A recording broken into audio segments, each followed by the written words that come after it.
We good to go? Still setting up.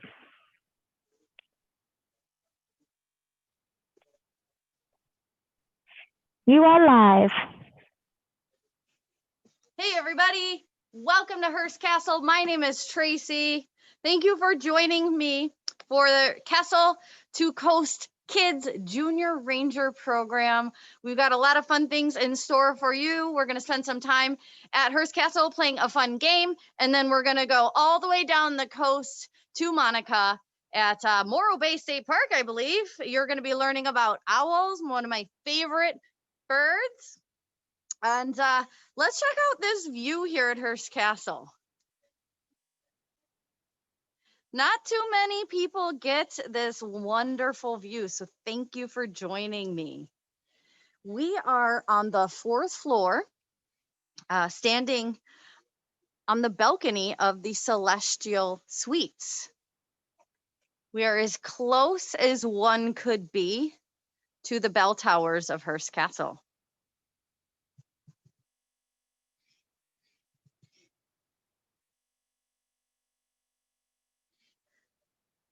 The bell tower reaches 137 feet high in the air. We look out over. Well, we'll talk about that in a second. What do you think's out there? And the estate. Now, William Randolph Hearst built this home starting in 1920. Actually, he built the castle, he built 3 cottages, 2 pools over a span of 28 years. I love my job here at Hearst Castle. It's kind of like, oops, sorry, I kicked the tripod. It's kind of like being on a treasure hunt. So please come on this treasure hunt with me today. Have you ever played the game I Spy? I Spy is a visual game. It's a guessing game. There's going to be clues. We're going to look at the landscape. I'm going to ask you to guess the things I'm pointing you to. Oftentimes, this game is played with 2 or more people. Today, I'm going to play it with all of you out there, all my viewers. So let's get started. Let's turn this camera around one more time. Okay. We are looking south. This state park is on the central coast of California. And I spy something very tall and skinny. It's very slender. So look at the landscape out before you and just start calling out your guesses at the computer or the laptop or the tablet, or maybe you have a family member next to you. Play this game with them. I spy something tall and skinny. Okay, that's your first one. Next, I spy, and this is a clue, a second clue about the one object I want you to guess. I spy something green and fluffy.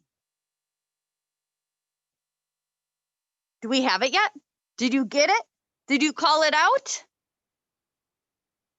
I spy something natural that grows in the dirt.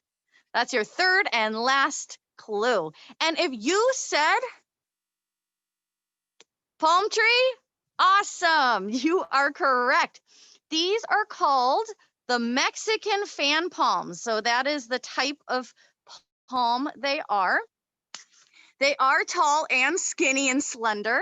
They were planted about 100 years ago. So that is how tall that these palm trees called the Mexican fan palm, that's how tall they've grown. And like I said, they were planted in the 1920s. Let's see this historic photo I have for you. Here we go. This is an image from the mid-20s when they were planting the palm tree. So you could tell that the picture is old by the color, black and white or sepia toned. And look at how the palm tree was already a bit of a mature tree. It arrived here in a planter box And these men are going to plant the trees in the ground in front of one of the cottages. There's 3 cottages here that were built between 1920 and 23. Now, these Mexican fan palm trees or palms, they are important to a certain species of bird. And I hope one of those birds flies around so we can see it. I'm going to show you a picture of it in a second. It's black, it's white, it's got a red cap on its head. And a common characteristic you want to see when this bird flies around is these white flashes coming from its wing. Let's take a look. This bird, oh, I hear it right now. Oftentimes you hear it do its job before you see it. It's kind of like a pound, pound, pound, pound, pound. What could that be? What bird could be pounding on the tree with its beak? It might be a little far away for you to hear, but it is the acorn woodpecker, known in the Southwest and in the West. Anywhere where, many places where there is an abundance of acorns. This acorn woodpecker collects the acorns and stores them in the holes in the trees that they make. So you want to look for a bird that's black, and when it flies, it has white flashes on its wings and it has a red cap on its head, like you see. So the acorn woodpecker loves these palm trees. There's holes up and down the tree, and it's called a pantry because the bird uses it for storage. I can hear that acorn woodpecker right now. Okay, let's move over. Next one. I spy something billowy and fluffy. I spy something in the distance, billowy and fluffy. That's your first clue.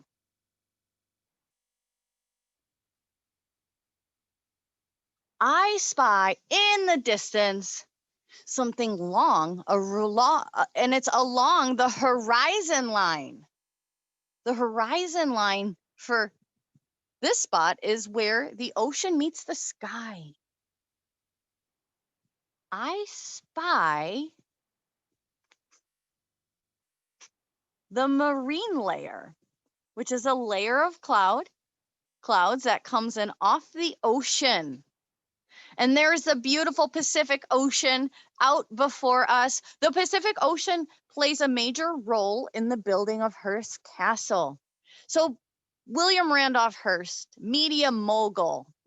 Mogul is a successful businessman in many different types of businesses. As for William Randolph Hearst, who built Hearst Castle, it was newspapers and magazines. He was a publisher. He owned radio stations. He was distributing the news to the nation. He was also a Hollywood movie producer. And he's famous for building this house on the central coast of California. A lot of the materials for building and a lot of his art collection, he loved art and paintings and sculptures, would come in through this deep water bay. And there was a pier built. Have you ever walked out on a pier before? There was a pier built out there that boats would come into the deep water bay and they would unload at a dock. So let me see if I have that image for you. Gosh, I hope so. I almost feel as if I can't find it. It's lost in all my pictures.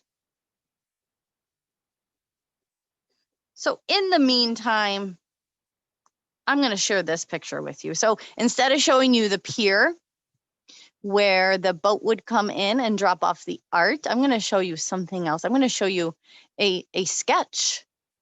A sketch can be art. This was a sketch done by Julia Morgan, the architect of Hearst Castle, a famous Californian, a San Francisco born woman, born in the late 1800s. and she built Hearst Castle starting in 1920. This was her project number 503. Quite unusual to have a female architect in the early 1900s. And this is her sketch. So we are actually standing right now. We are standing on the 4th floor. Now this sketch was early because things had changed. There was a 4th floor added. We do not see it in this sketch. We are on the 4th floor.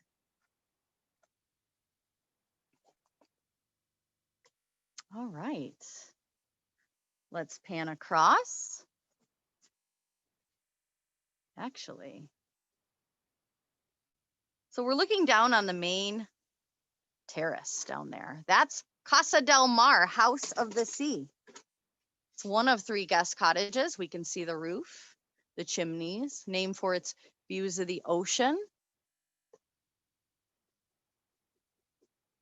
I spy something brown. Out in the distance, I spy something brown. Something brown. It's natural. It's a natural feature in the landscape.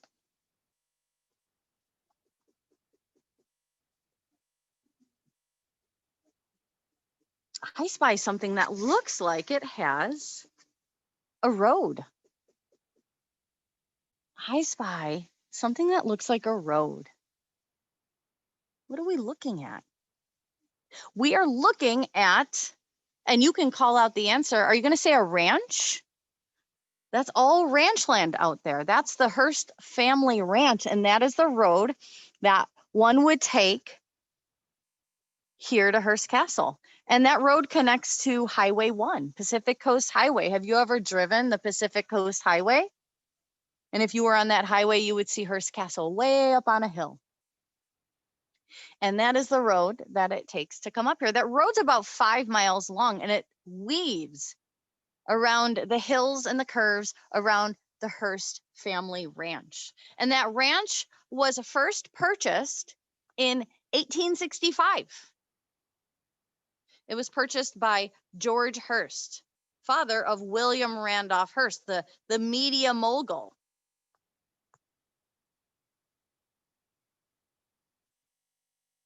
That's George Hearst right there. He was a mining man, and he thought he would try his luck in California during the gold rush. So he came from Missouri, where he was born. And he got rich in the 1850s, and it was with silver, not with gold, like many people were getting rich with. Now that road travels through the Hearst family ranch. And another important bird in this area has quite a long wingspan and eats carrion. Do you know what carrion is? Can you all say that with me? Carrion. And carrion, here we go. The turkey vulture. The turkey vulture eats carrion, which basically is a dead animal carcass. They can smell it for miles. The turkey vulture is an amazing bird, and they're kind of like the cleanup crew. They clean up a lot of animals that have died, and they clean them up so they are not there any longer. They're kind of like nature's garbage truck. Now, turkey vultures love to fly over the ranch out there.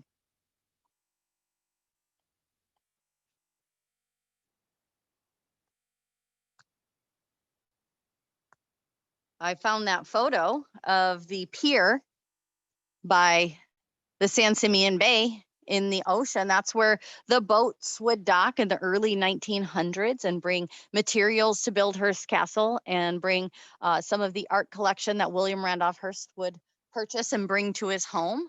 And we could see the pier extending out into the ocean. We are at the far end of the pier in the water. We're looking in towards the land.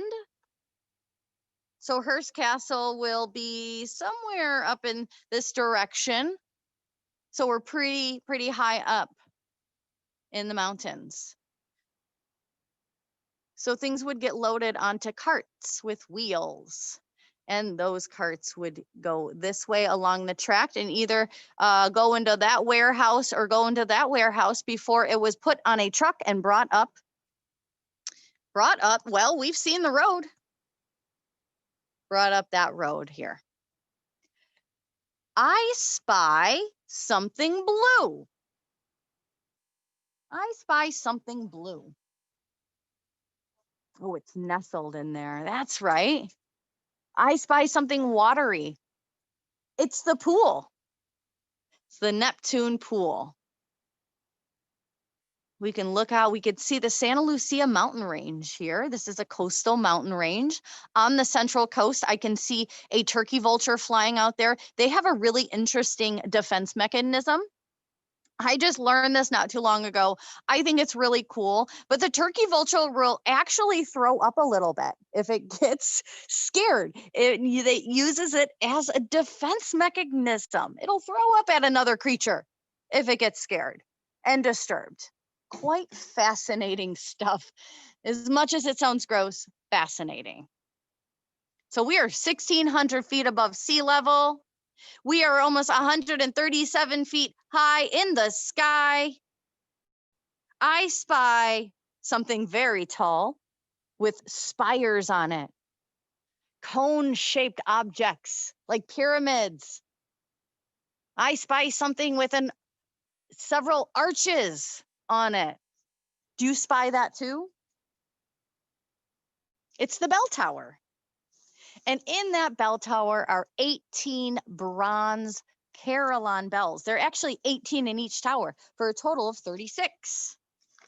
And some of the larger bronze bells, they have poetry on them, poetry inscriptions. And I'll leave you with this poem before we send you down the hill. Some of the larger bells say, ring in the valiant man, the larger heart, the kindlier hand. Ring out the darkness of the land. Sounds like a beautiful poem to me. And below the bell towers is one of the most beautiful rooms at Hearst Castle. There's 115 rooms in Hearst Castle.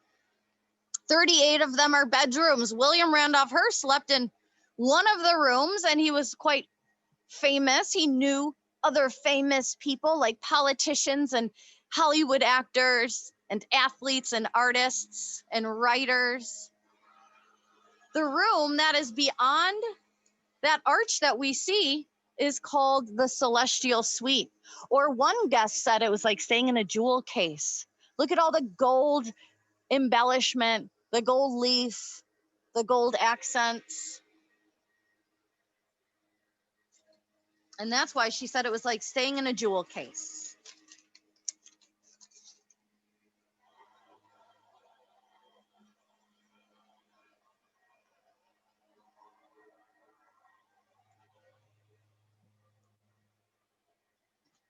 And my friends, our time is up here at Hearst Castle on the 4th floor, overlooking the Hearst Ranch and the Pacific Ocean and San Simeon Deepwater Bay. And I hope y'all had a good time playing I Spy with me. And you're going to have a lot of fun with Monica, learning about my favorite bird, owls.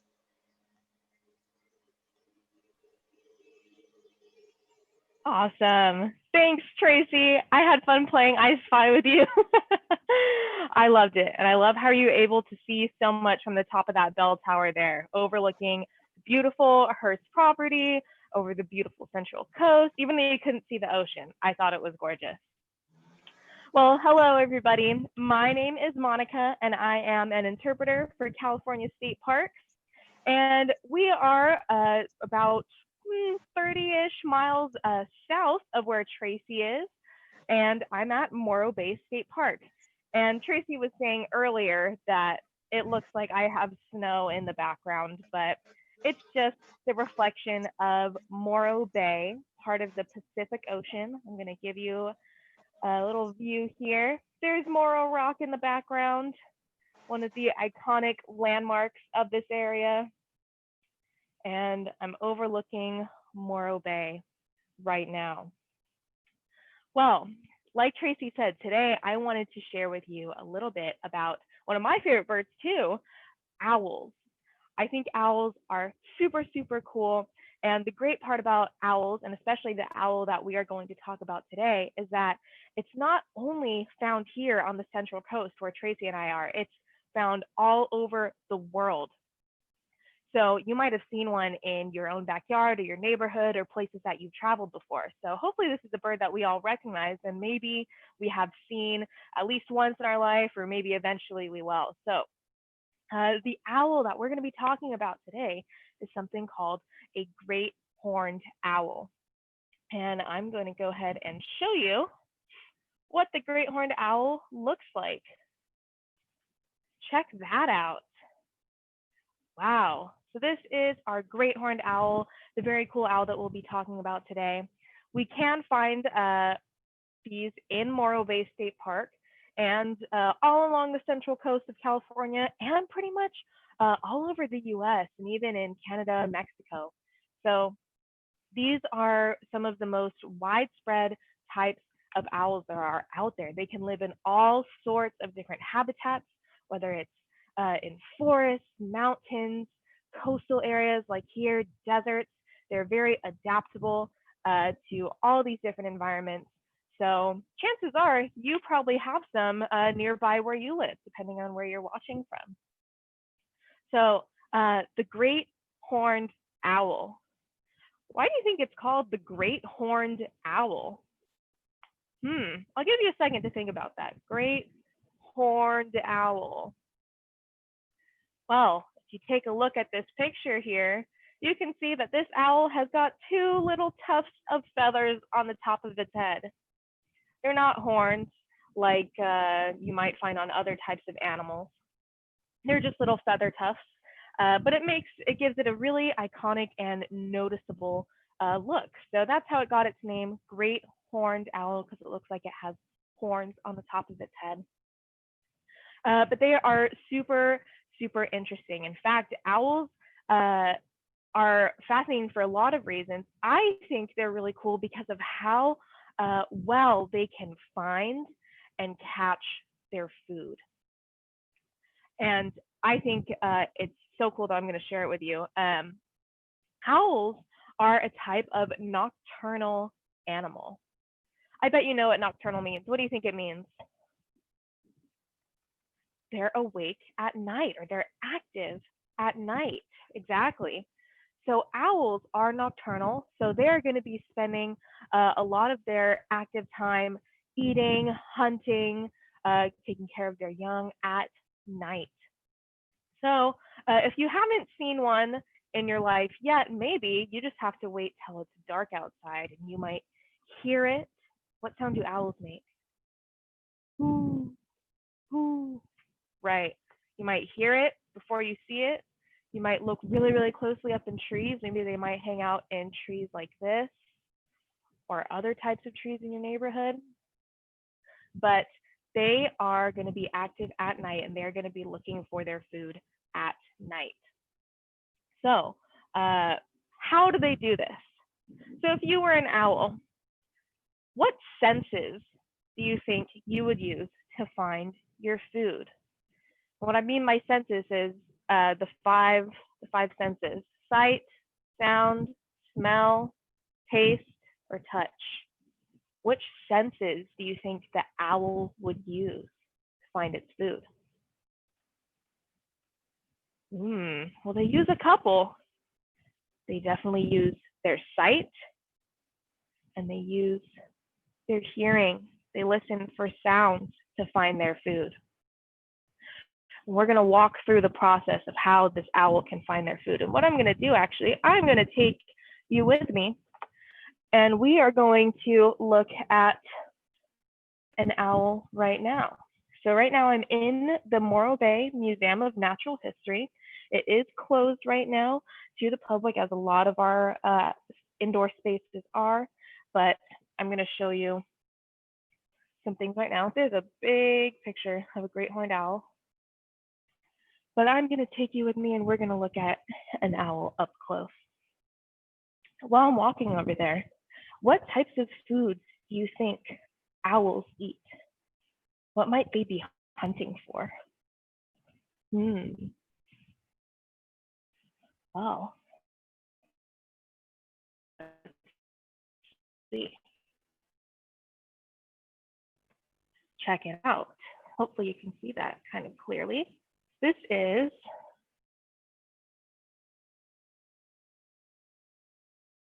a great horned owl. So we can kind of tell the size of it here. These are about, well, that's a big light right there. These are about 3 pounds, so they're pretty light, but their wingspan is pretty large. It can be up to 4.5 feet. So that's actually not too much shorter than I am.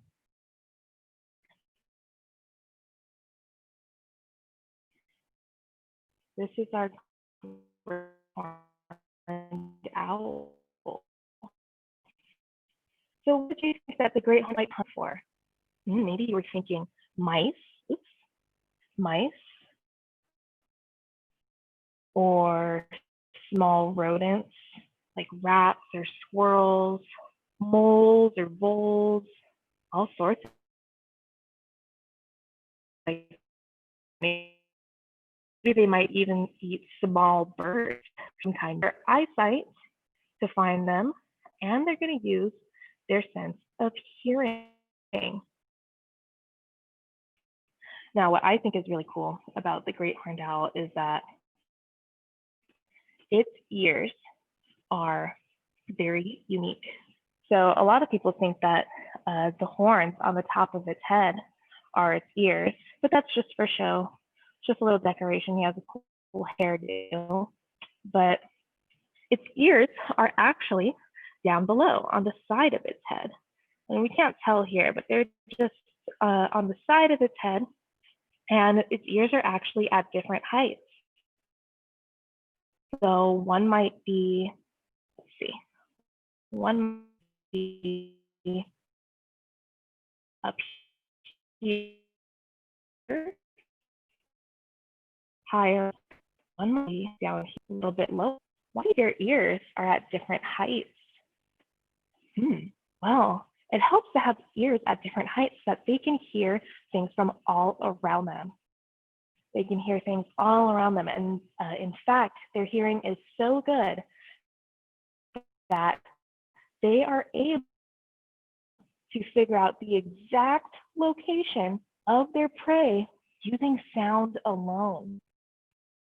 So even if they can figure out exactly where it is just because their hearing is so good. And their eyesight is really good too. So once they know the location of the prey, they might start looking for it. They use their binocular eyes to try to find it. And then it's time to catch their prey. How do you think they catch their prey? Let me ask you a question. Let's see. Maybe they would use, or maybe their talons, their claws. Which one do you think has a stronger grip? Their beak or their talons? Which one is more deadly? If you said talons, you're correct. Their grip is so strong, it's even said to be as strong as a dog's bite. Wow, has an extremely strong grip. I'm gonna go back outside where the lighting is better. But their talons are so strong. They grab their prey, they're swooping down, and they will grab it with their talons and fly away with it. Now, do you think that the great horned owl is going to be really noisy while he's trying to catch their prey? Do you think its prey will be able to hear the owl coming? I don't think so. I think the owl is probably super silent.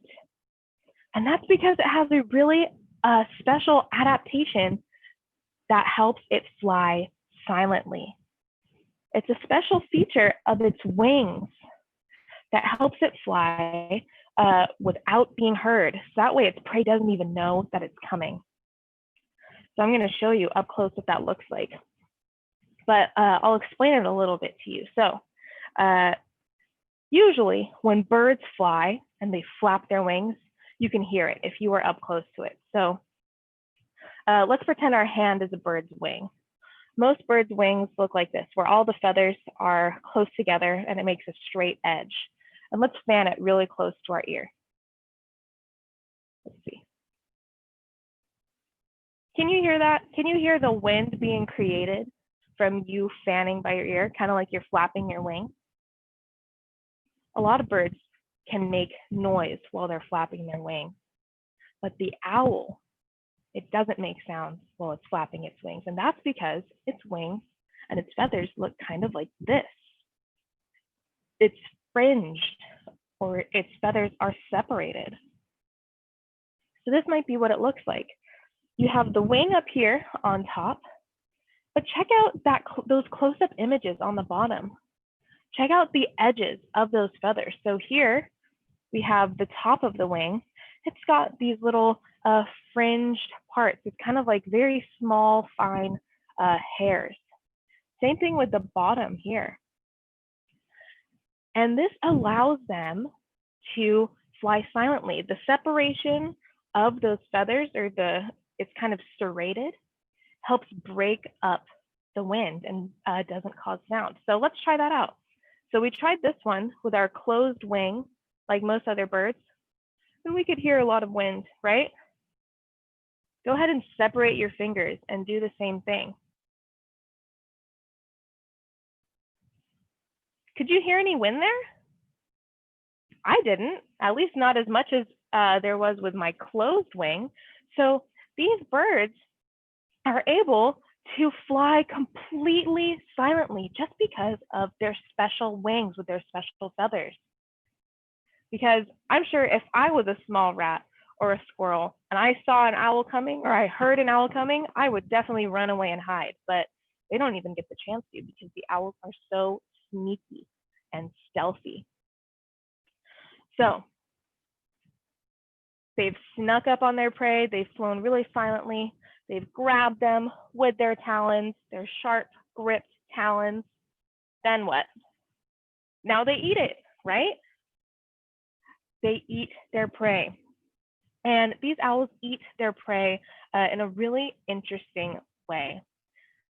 Do you think that these owls are going to be really picky? Maybe they're going to take just a few bites here and there? No, they have really bad table manners. They swallow their food whole. And let me show you what that looks like. Let me get a photo here. They swallow their food whole. So they gulp it down in their throat, bones and all, bones, fur, meat, everything. Wow, can you imagine that, eating your food in one big bite? I definitely couldn't do that. But these owls have special body parts that help them digest that food.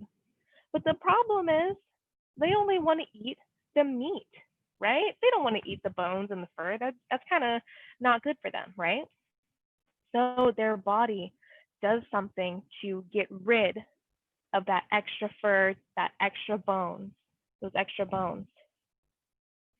Does anyone know what an owl does to get rid of that extra fur and bones that it doesn't want to digest? Might be a little bit gross. They cough it up. They throw it up. Something called an owl pellet. It's basically just a fancy word for owl throw up. Whoa. It's kind of like a cat coughing up a hairball. So their body digests and eats all the meat, but it can't digest the fur or the bones, so it coughs up something that looks like this, an owl pellet. Owl pellets are usually only about this big, maybe a couple inches, but this contains all the fur and the bones of the animal that it just ate. You might have even dissected one of these in school or at a summer science camp or somewhere.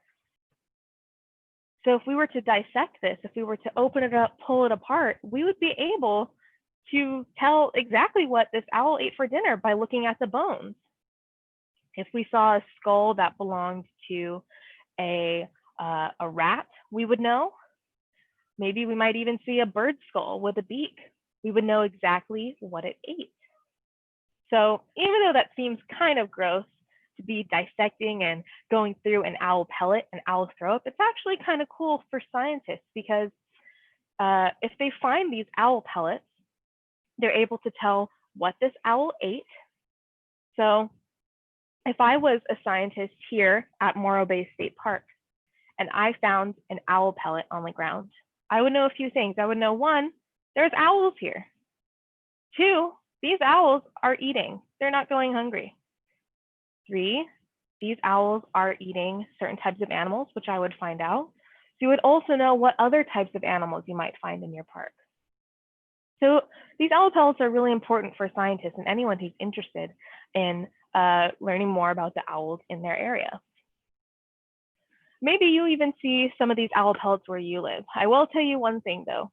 You should never touch an owl pellet with your bare hands because that's gross. It came from the owl's stomach. If you want to touch it, always wear gloves, wash your hands super thoroughly. It'd be pretty cool to look through it. And maybe you can figure out what is in your environment. You can also order these online too, and you'll get some clean, sterilized ones that you can dissect at home. But that is the process of how an owl finds, catches, and eats its prey. Can you imagine if that's how we found all our food? If we listened closely, tried to find something to eat, and then we swallowed it whole? Wow, pretty crazy. But that's how owls do it. I think it's very cool. Maybe next time you're awake at night, you can listen really closely, see if you can hear an owl's hooting sound. Maybe you can watch the trees, see it flying through the trees, trying to catch its prey. If you've seen an owl in your neighborhood, let us know. Post something in the comments. Tell us where you're from, where you saw your owl, if you saw it do anything cool. Maybe you've dissected an owl pellet before and you found something cool in your owl pellet. Let us know what you found. I'm going to sign off and say thank you so much for joining Castle to Coast Kids. This is our last week of virtual Junior Ranger programs. So we will have 2 more meetings together, one tomorrow and one on Thursday. And I believe tomorrow, Mariana will be talking to you about seabirds in Morro Bay. And on Thursday, just like every week, we'll be doing parks PE. So we're going to exercise at Hearst Castle and down here on the coast. So tune in on Facebook and our YouTube to join.